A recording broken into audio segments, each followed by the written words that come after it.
After months of rumors and teases, we finally have our first look at Samsung's next flagship phone. I'm Jessica Dalcourt for CNET, and this is the Samsung Galaxy S4.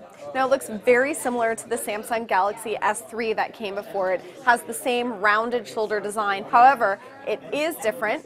It is thinner, just a little bit. It's a little bit lighter, and the back is also straighter. Comes in two colors, this frosty white color, and it will also come in a black shade for now.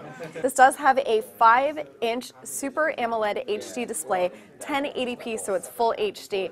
It runs Android 2.2 Jelly Bean, that is the most recent version. Has Samsung's Touch Wiz interface on top of that as well. Samsung has added a lot more gestures and features onto this phone. You can move your hand across the screen with some of these features enabled. Some of these things are what you've seen in the Samsung Galaxy Note tablets and smartphones. One of those is Air View specifically, and that's where you can enable this, and because this phone doesn't have a stylus, you'll actually use your finger just to hover over. So you'll be able to preview certain things, you'll be able to preview pictures, preview videos, you'll be able to look at tabs with just your finger hovering instead of committing to opening it all the way. There have been a lot of rumors about eye tracking, and one of the implementations that we see here with the Galaxy S4 is called Smart Pause. So if you're watching a video and you look away from the screen, the phone will detect through the front-facing camera that you've averted your gaze, and it will pause your video for you and resume your video when you look back.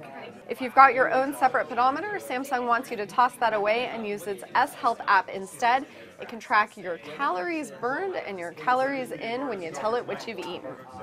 Like the HTC One, a competitor, Samsung's Galaxy S4 has an IR blaster in the front that will boot up an app. You can control your TV using it, things like volume and even playing on-demand shows. There are a ton of new camera features on here. Some of them have been borrowed from other devices.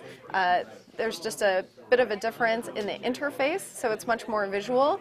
There are also more modes on here as well. It will support LTE, and wireless charging, we hear, depends on the different market requirements. So I take that as a soft yes. Battery is 2600 milliamp hours.